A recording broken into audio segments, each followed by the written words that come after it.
The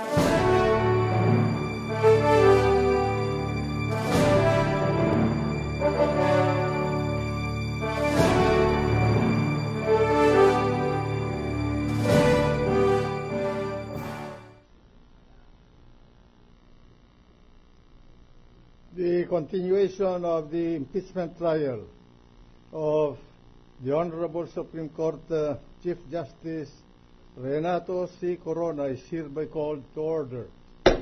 We shall be led in prayer by the distinguished Senator from Bukidnon, Senator Teofisto Yinguana III.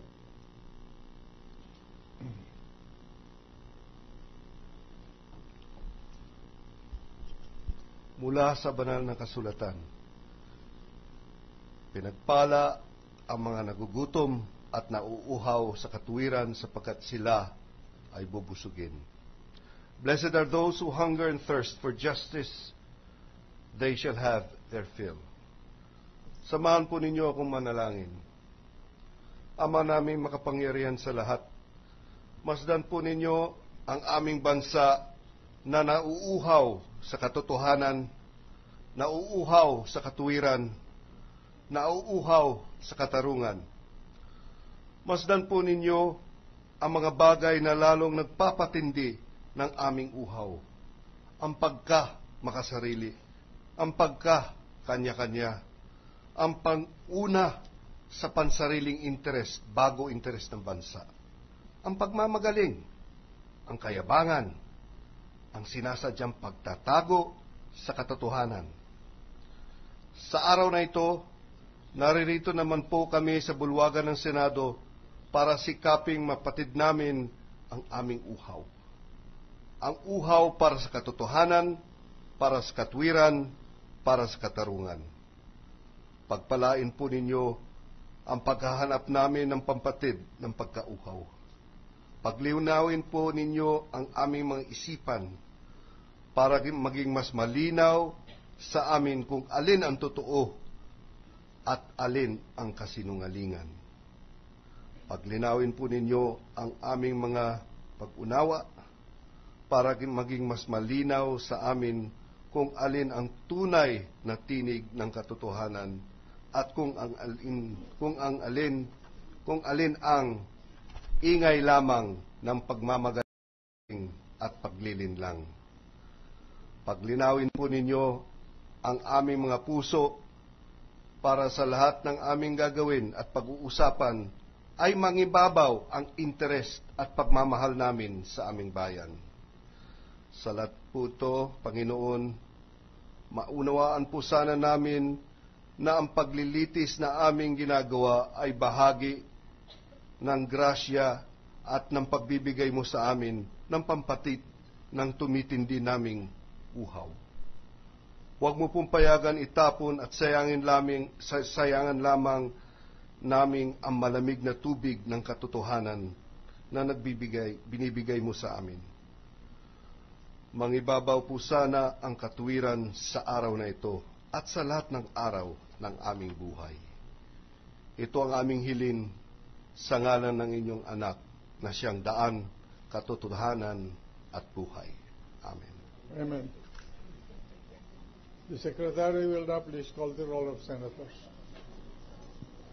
Honorable Senators Angara, Arroyo, Cayetano Allen Peter Compamiero, Cayetano Pia, Defensor Santiago, Direlon, Ejercito Estrada, Escudero, Gingona, Honasan, Lacson, Lapid, Legarda, Marcos, Osmeña, Pangilinan, Pimentel, Recto, Revilla, Soto, Trillanes, Villar, the Senate President. With 19 senator judges present in the chamber, the presiding officer declares the presence of a quorum. Majority Floor Leader. Mr. President, may I ask the Sergeant at Arms to make the proclamation? The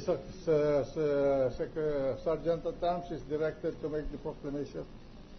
All persons are commanded to keep silent under pain of penalty while the Senate is sitting in trial on the articles of impeachment against Chief Justice Renato.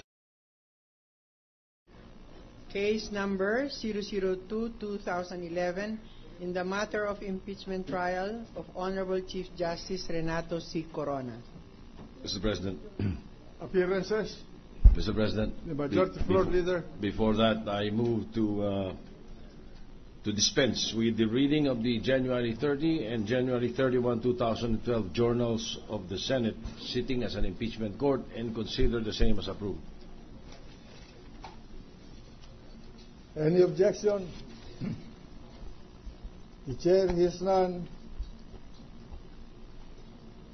The journal for the January 30 and January 31, 2012 Senate hearing sitting as an impeachment court is considered approved.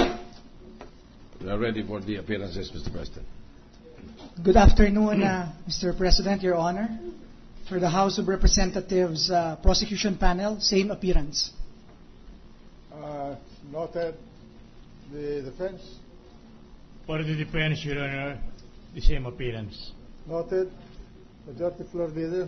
Mr. President, we now call on the prosecution for the continuation of the presentation of evidence on Article 2. The prosecution may now proceed with the presentation of its evidence in chief. Sige, ikaw na, ikaw.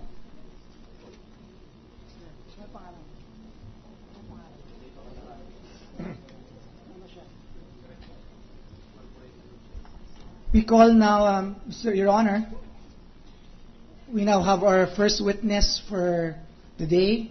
The name is Mr. Benito Cataran, Director of the Securities and Exchange Commission. And may we request that Congressman Ray O'Malley be recognized. He will conduct the direct examination for the prosecution. Proceed. Director Cataran, please raise your right hand. Do you swear to tell the truth, the whole truth, and nothing but the truth in this impeachment proceeding? Yes, ma'am. So help you God. With the permission of this honorable court. Proceed. Your Honor, please, if there are other witnesses inside the courtroom who will not be testifying, may we request that they be temporarily excluded? If there are witnesses for the prosecution who are inside the chamber as a courtroom, the chair requests that you go to the waiting room until you are called to come into this chamber to testify. Thank you, Your Honor. There is none, Your Honor. All right. Thank you.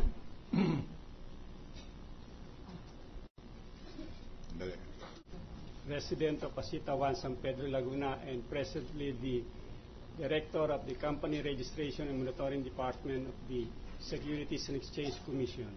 Thank you, Mr. Witness.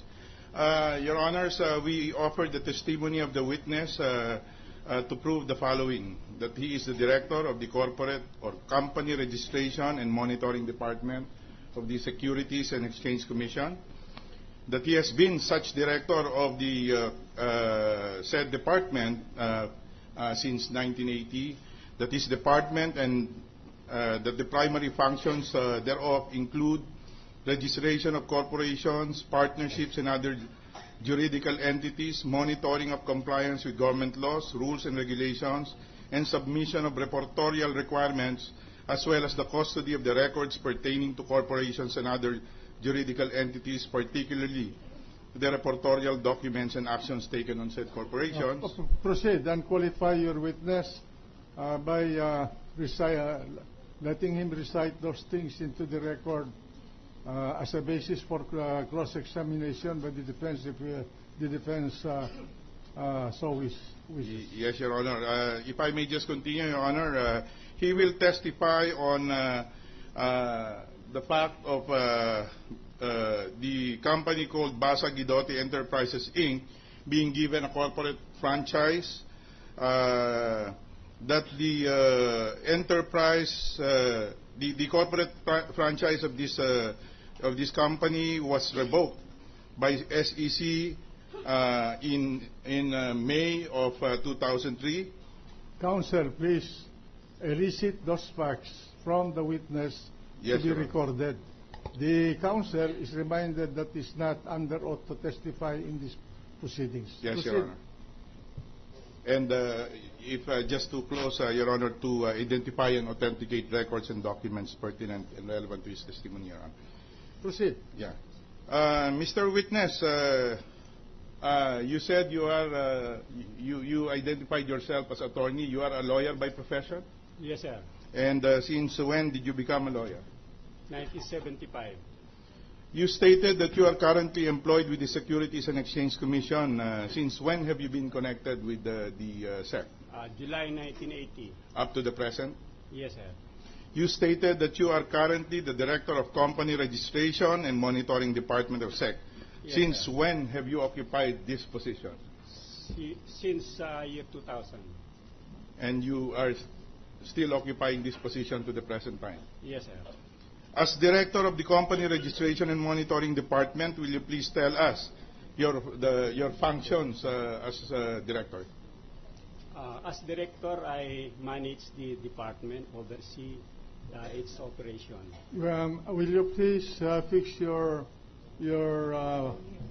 microphone so that your statements are clear? As director, I manage the operation of the department, execute all the circulars being implemented by the Commission. And what are the specific mandate of the Company Registration and Monitoring Department? Our department is the department which register corporations and partnership. We also issue licenses for foreign corporation and licenses for brokers, financing company, lending companies. We also process and approve amendments of articles. I think of that's incorporation. that's a matter of law that this court can take notice of. Thank you, Your Proceed to the meat of your questions. Before you became director, what positions, if any, have you held in